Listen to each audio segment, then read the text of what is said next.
que aqui no nosso estúdio a gente recebe o Patrick Barbosa. Ele é psicólogo, está aqui para ajudar a gente. Obrigada, Patrick, pela sua participação. A gente também recebe aqui a Jéssica, ela é advogada. Obrigada também pela sua presença. E a gente recebe com todo o carinho do mundo o Yuri. Obrigada, Yuri, pela sua presença aqui. O Yuri, gente, quando era criança, ele viu a mãe ser vítima de feminicídio. E aí, quando a gente traz, né, um caso de uma criança que presencia uma cena em que vê a mãe entre a vida e a morte, de que maneira isso te toca, isso mexe com você, Yuri? Olha, Roberta, eu vou te falar, é uma coisa que é só você que passa por aquilo sente, entende? Porque muita gente fala, eu sinto que você sente, não sente. A gente que é criança vê uma cena dessa, acaba mexendo com o psicológico da gente, acaba atrapalhando a gente em muitas coisas. A gente fica inseguro, a gente fica com medo. A gente, às vezes, tem meninos que não têm apoio da mãe, do pai, das pessoas que ele não tem conhecimento. E eu falo isso porque eu sinto muita falta da minha mãe. Eu vi ela sendo assassinada, né? Eu pedi ajuda, a gente pediu ajuda, e meu irmão, meu primo, a gente viu, a gente saiu na rua desesperado, que nem a situação desse menino. Eu lembro que a gente chorou muito, a gente, né, foi a casa da irmã dele era do lado, e ia falando para a gente acalmar, e a gente chorava. É uma coisa horrível, e isso acabou atrapalhando a mente minha, do meu irmão, do meu primo, porque meu primo, isso mexeu muito com o psicológico do meu primo, que meu primo, às vezes, ele tem que fazer tratamento, a gente foi muito no psicólogo, conversou muito. O meu primo, ele não conseguia, ele desenhou, no Dia das Mães, ele desenhou um negócio da mãe e colocou o desenho da minha mãe, só que com sangue. E isso acabou mexendo com o psicológico dele. A gente tem medo, é umas coisas muito... Você tinha quantos anos na época, A Yuri? gente tinha 5. Eu tinha 5, meu irmão 9 e meu primo 4. E a gente presenciou isso. E é uma coisa horrível. Patrick, sabe? Crianças que crescem nesse meio, que têm, né, esse contato com esse extremo da violência contra a mulher, de que maneira isso pode afetar o desenvolvimento, por exemplo, do caso desse menino que a gente está trazendo agora, do caso do Yuri? Boa tarde, Roberto. Boa tarde. Então, a gente vai perceber justamente uma dificuldade, né, na autoconfiança, na autoestima, no desenvolvimento cognitivo, intelectual. São várias etapas que vão ser danificadas por conta disso, né? O Yuri, ele traz ali o relato do primo, né, que foi fazer um desenho e colocou a tia com sangue. A gente fala muito aqui sobre ressignificar as coisas que acontecem na vida, mas isso é uma cena que é muito difícil da gente conseguir ressignificar, porque ela fica marcada realmente na nossa vida. Então a gente aprender a lidar com essa dor de uma maneira menos traumática ou menos dolorosa para a gente, porque o trauma ele já está instalado. Todos os prejuízos cognitivos já estão instalados. Agora é tentar minimizar esse prejuízo para que a pessoa tenha um desenvolvimento menos adoecido. E num caso como esse, Jéssica, é diferente um pouco do caso do Yuri, que o homem que tirou a vida da sua mãe não era seu pai, não, né? Era o namorado dela na dela. época. Mas no caso dessa criança que nós estamos contando hoje, nessa história que aconteceu em Cocal, em Vila Velha, ali era o pai. E a gente se pergunta como é que fica, né? Daqui a pouquinho o Patrick pode até falar para a gente dessa referência paterna e ao mesmo tempo é o pai, mas é a mãe ali sofrendo tudo isso. Mas e aí? O que diz a lei sobre a proteção dessa criança? Não apenas da criança, né? Como a gente acabou de ver na última matéria, primeiramente, boa tarde. Boa tarde, Patrick, boa tarde, Yuri. Nós precisamos pensar na proteção das duas vítimas, né? A criança ali por equiparação, então deixa de ser uma vítima também, mas principalmente a vítima, a mulher que está naquela situação, e a proteção de saúde, não só a física, mas a mental, né?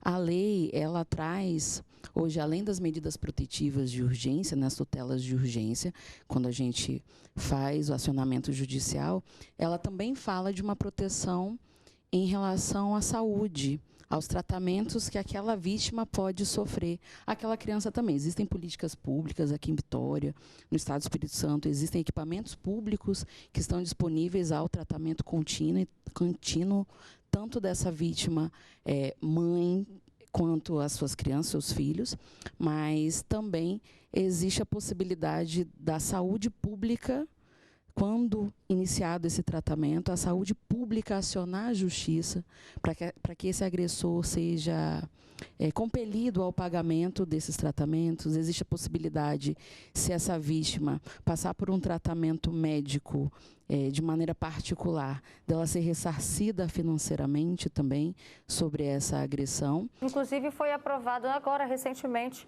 em junho, em Vila Velha, foi aprovada uma lei em que obriga o agressor de mulheres a ressarcir todos os custos de saúde, né, em relação à vítima, porque vai precisar talvez de um tratamento psicológico, provavelmente, né, tem os custos mesmo do próprio tratamento físico, mas para que isso aconteça não é algo automático, né? Até mesmo tem uma lei nacional, mas por que a gente não vê isso assim na prática com tanta facilidade, Jéssica? Na verdade, existe uma lei federal que ela é desde 2019.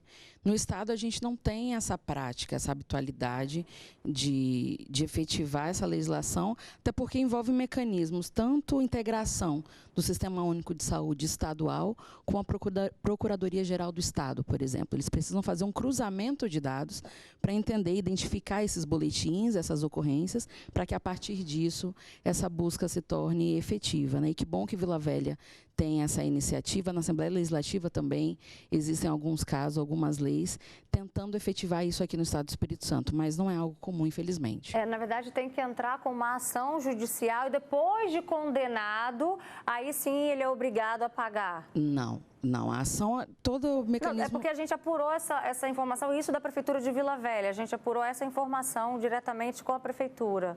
De modo geral, quando você sofre a violência doméstica, você passa pelo processo de denúncia e se instaura uma ação judicial.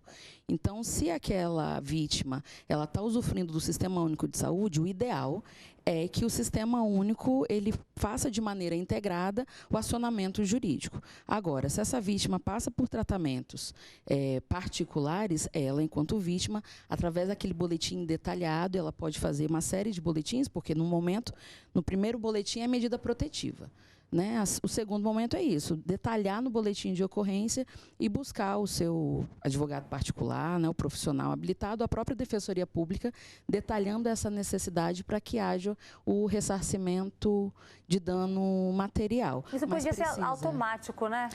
Exige esse cruzamento de dados, né? Existe essa, principalmente do Sistema Único de Saúde, que é onde a gente vai também encontrar maior incidência dessa violência.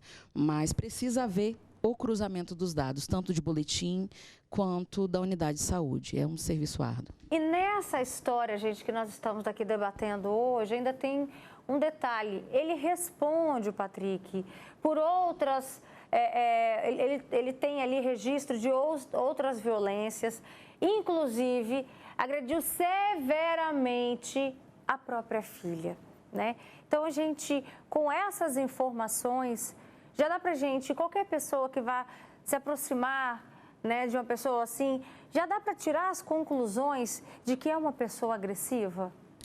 Então, Roberta, a gente volta para aquela mesma conversa, né? Se você está buscando alguém e essa pessoa tem uma medida protetiva contra ele, independente se é registrada pela filha, pelo um parente, pela namorada, pela esposa, você já tem uma pessoa que tem características severas, né, de agressividade. Não tem nenhum tipo de lei, não tem nenhum tipo de medida contra ele. Mas é uma pessoa que briga no bar, que discute com todo mundo, briga no trânsito, tem comportamento violento, se afasta. Porque essa pessoa, no momento de surto ou no primeiro não que você disser, é uma pessoa que vai buscar da força física, da violência, da agressão para poder fazer valer aquilo que ele quer. Então, se ele é capaz de fazer isso com a própria filha, quem dirá se faz com uma né? pessoa que diz que ama. Pois é. Tem aqui um relato, Robertinha, triste demais, eu também passei por isso. Chega a doer no coração. Meu pai batia demais na minha mãe e sempre eu estava perto, achando que eu poderia protegê-la. Lembro que uma vez ele bateu tanto nela que eu tive que sair pela rua com ela pedindo carona para levá-la ao hospital. Isso era 3 horas da madrugada. Ninguém queria parar para ajudar. Né? Tivemos que ir andando uns 40 minutos para conseguir ajuda. Hoje eu tenho 41 anos e só eu sei os traumas que tudo isso me causou. Chega a arrepiar a gente a ler um comentário desse carregado de emoção. Você também tem memórias de conflitos dentro de casa, de brigas? Manda pra gente, tá? Quais memórias, quais traumas isso deixou? O Yuri tá aqui, né? E hoje você percebe, Yuri, que de alguma maneira você carregou isso para sua vida, essa cena? Sim, eu carreguei sim, pois eu tenho muito medo de quando isso acontece. Às vezes eu vejo minha tia, né, com os relacionamento delas, eu falo, se tiver alguma coisa, eu converso com ela, sempre converso com minha tia, eu falo, se tiver alguma coisa, o namorado agressivo sai, que nem o doutor falou, a gente acha que a mulher pode tentar sair, às vezes vê que o relacionamento é tóxico, mas vê que os homens são, tipo assim, ele fica, ameaça, fala, se você sair da minha vida, eu vou te matar.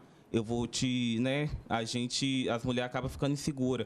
E isso mexeu muito com o meu psicológico. Mexeu quanto com o meu, quanto dos meus primos. A gente tem muito respeito, eu tenho muito respeito pelas mulheres. É uma coisa que, tipo assim, eu acho que é muita coisa, é muito tabu. As pessoas acham que o homem tem que ter liberdade acima das mulheres. Só que eu acho que todo mundo tem que ter os direitos iguais. E o que aconteceu com a minha mãe, eu espero que, tipo, isso devia acabar. As pessoas deveriam ter mais respeito. As mulheres têm que ter mais carinho, porque, tipo, as coisas não é que nem a gente imagina, sabe? As pessoas acham que... Ai, calma, eu tô nervoso, desculpa. As pessoas acham que é fácil, mas não é. Mulheres agredidas todo dia, cada minuto uma mulher é agredida, cada hora, cada momento uma mulher é assassinada por feminicídio, entendeu? Então, uma coisa muito forte. A pessoa que passa por aquilo, o psicológico dela fica muito assim, apegado naquilo, a gente fica receoso, a gente fica com medo. Eu tenho medo. Eu vou falar sincero, às vezes eu tenho medo. Eu vejo assim, né, uma pessoa assim meio agressiva, assim, às vezes dá medo. Eu tenho pavor disso. Yuri, você hoje, o Yuri, gente, a família dele é de Minas Gerais, hoje ele estuda, né, ele faz um curso. Sim. O que te dá forças, de como que você se inspira, mesmo diante dessa história tão triste? A minha avó, ela me dá apoio, minha família me dá apoio, que eu tenho várias tias, elas me dão apoio de continuar, de vencer na vida, porque às vezes eu fico triste, às vezes eu fico assim, nossa, ela se foi, mas muita gente fala, ela foi porque era momento, mas às vezes assim, não é momento, sabe? A gente fica pensando assim, a pessoa tá solta, um homem, olha para você ver como é que é a lei, um homem agride uma mulher, no outro dia a mulher ele tá solto e a mulher tá lá agredida, tá sofrendo, entendeu? Insegura de sair na rua, de ser ela mesma, entendeu? Isso acaba mudando, mas hoje em dia eu tenho muita fé que eu consegui, porque é apoio da minha família, apoio dos meus amigos também, e é isso, às vezes dá vontade de desistir, mas é minha família e Deus que me dá força todos os dias. Não desiste não, tá? Não vou. Tem aqui mais comentários. Eu já vi meu pai tentando matar a minha mãe várias vezes quando eu era criança, com uma faca, com espingarda, de todas as formas possíveis. Não me lembro de nada que não seja violência. Boa tarde, me chamo Pablo. Uma vez meu pai tentou bater na minha mãe, eu entrei no meio, chutei ele, nunca mais ele tentou bater nela, viu? Porque tinha alguém para protegê-la. Boa tarde, Alberto, eu vivi isso no último relacionamento, eu registrei boletim de ocorrência. mas a família exigiu que eu tirasse. Inclusive, o pai dele me ameaçou, dizendo que conhecia gente da polícia e que ninguém iria acreditar em mim. Essa pessoa pede até para não ser identificada, né?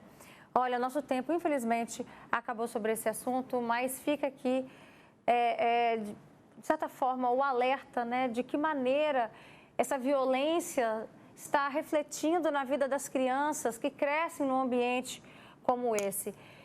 Nessa história que a gente trouxe hoje de Cocal, que bom que essa mãe teve ajuda, porque no caso da mãe do Yuri não foi assim, infelizmente, e a gente sabe que essa é uma triste realidade. Obrigada, tá, gente, pela presença de vocês, tá?